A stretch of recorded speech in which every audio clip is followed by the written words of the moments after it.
जय श्री राम दोस्तों, कैसे हैं आप लोग। उम्मीद है बहुत अच्छे से होंगे। दोस्तों, आज हम रत्नों का ज्योतिषीय प्रभाव बताने वाले हैं। इसका हमारे जीवन पे क्या प्रभाव पड़ता है, उसका शुभ और अशुभ रत्नों का निर्धारण कैसे किया जाता है, आज इसके बारे में जानकारी प्राप्त करेंगे। प्राचीन काल से ही मानव रत्नों के संपर्क में रहा है। चित्ताकर्षक रत्नों ने सरल मानव मन मुग्ध कर लिया है। अलग अलग प्रकार के रत्नों का प्रभाव धारक पर अलग अलग तरह का होता है। ऐसा क्यों होता है, इसे समझने में ज्योतिष विद्या के मनीषियों को सफलता मिली। उन्होंने पाया कि रत्नों की चमत्कारी शक्ति का संबंध आकाशीय ग्रहों से है। प्रत्येक ग्रह में भिन्न भिन्न प्रकार के प्राकृतिक गुण होते हैं। दोस्तों, ग्रह विशेष और रत्न विशेष दोनों समान धर्मा है। यथा सूर्य और माणिक्य, चंद्र और मोती, मंगल और मूंगा, बुध और पन्ना, गुरु और पुखराज, शुक्र और हीरा, शनि और नीलम, राहु और गोमेद तथा केतु और लहसुनिया आदि में गुण साम्य है, यानी कि एक दूसरे के ये समर्थक है या इन दोनों में समानता है। उन ग्रहों से होकर पृथ्वी पर आने वाली रश्मियों में संबंधित ग्रहों के प्राकृतिक गुण दोष गहनता से निहित होती है। स्वाभाविक बात है कि ये रश्मियां अपनी तरह के गुण वाले रत्नों की तरफ स्वतः आकर्षित होती हैं।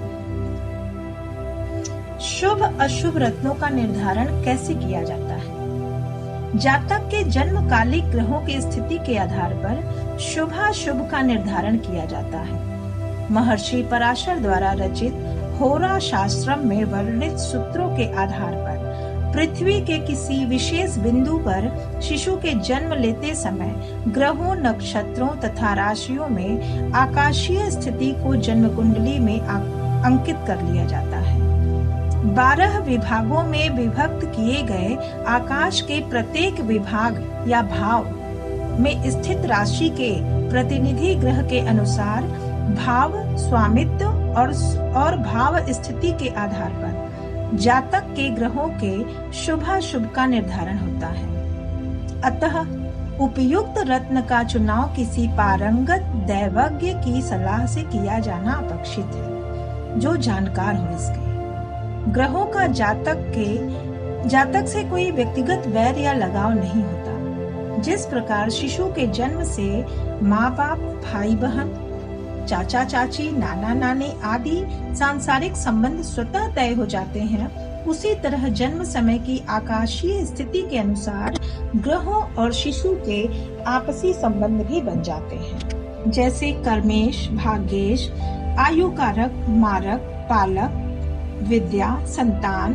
धन, स्वास्थ्य, लाभ हानि और सुख दुख देने वाले ग्रहों की भूमिका निश्चित हो जाती है। इन्हीं शुभ अशुभ ग्रहों के आधार पर धारणीय रत्नों का निर्धारण होता है। किंतु ध्यान रहे, जो रत्न एक व्यक्ति के लिए अनुकूल हो वह दूसरे के लिए प्रतिकूल भी हो सकता है। रत्न 3 प्रकार से कार्य करते हैं। पहला है शुभ कर्मों के भोग में आने वाली बाधाओं को हटाना।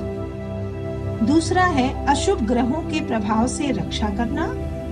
और तीसरा है सात्विक परंतु दुर्बल ग्रहों में अतिरिक्त बल की वृद्धि करना। जैसे एक छतरी आने वाली बरसात को रोक नहीं सकती, किंतु धारक को बरसात के पानी से बचा सकती है, इसी भांति एक छड़ी वृद्ध और दुर्बल व्यक्ति की टांगों को शक्ति नहीं दे सकती, किंतु अतिरिक्त सहारा अवश्य देती है। इसी प्रकार रत्नों द्वारा ग्रहों के प्रतिफल को हीन बल किया जाता है।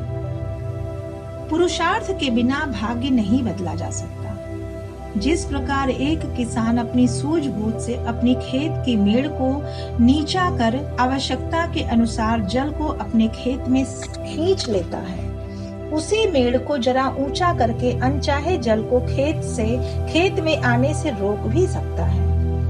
उसी प्रकार समझदार व्यक्ति छतरी और छड़ी के समान रत्न धारण करके ग्रह जनित आपदाओं से बचने का उपाय कर सकता है। सफलता पाने के लिए भाग्य और पुरुषार्थ दोनों चाहिए। रत्न धारक के लिए सुझाव। जो लोग रत्न धारण करते हैं उनके लिए क्या सुझाव है। रत्न असली हो, खरीदते समय अनुभवी रत्न मर्मज्ञ की सलाह लेना फायदेमंद है। दूसरा है रत्न खंडित न हो। पहने हुए रत्न के खंडित हो जाने, फट जाने या बदरंग हो जाने पर उसे त्याग कर वैसा ही अन्य रत्न धारण करना चाहिए।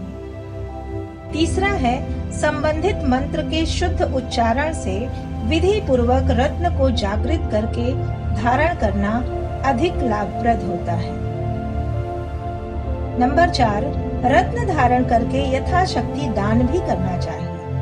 नंबर 5, अनावश्यक रूप से रत्न को बार बार उतारने में रश्मि विकिरण में बाधा पहुंचती है। नंबर 6, विरोधाभासी रत्नों को एक साथ न पहने। 7, रत्न के वजन का निर्धारण पुस्तकों में पढ़कर नहीं, गुणवत्ता के आधार पर होना चाहिए। नंबर 8, प्राकृतिक लहरें, बादल और बुदबुदे आदि रत्न के दोष नहीं होते। 9, रत्न पूर्ववत कार्य न कर रहा हो तो पुनः शुद्धिकरण कर लें, उसे जागृत कर लें। नंबर 10, रत्न को अंगूठी, लॉकेट, ब्रेसलेट आदि किसी भी रूप में पहना जा सकता है। नंबर 11, धातु में जड़ित रत्न के नीचे का हिस्सा खुला रहे, त्वचा से हल्का सा स्पर्श होते रहना अच्छा है।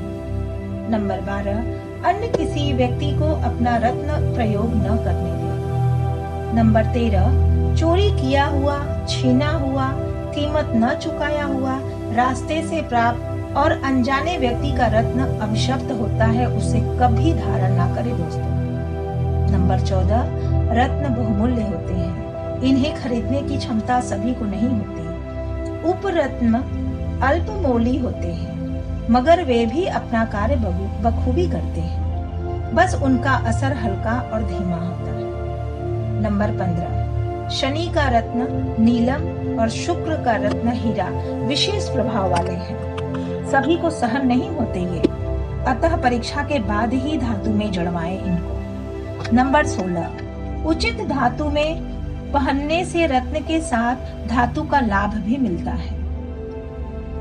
नंबर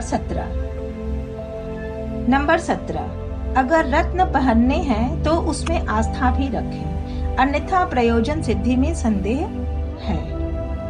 आस्था और विश्वास की आवश्यकता तो हर क्षेत्र में होती है दोस्तों। सर्वशक्तिमान ईश्वर के स्वरूप को भी लोग अपने विश्वास के अनुसार ही स्वीकार करते हैं। रत्नों के साथ भी वैसा ही है। इनसे आत्मीयता स्थापित होने में थोड़ा समय लग सकता है, लेकिन एक बार ऐसा हो जाने पर कोई अपने प्रिय रत्न से कभी अलग होना नहीं चाहेगा। दुर्योग से ऐसे रत्न खो जाने पर उसका प्रभाव जीवन पर्यंत सालता रहता है। दोस्तों, उम्मीद है आप लोगों को ये जानकारी अवश्य अच्छी लगी होगी।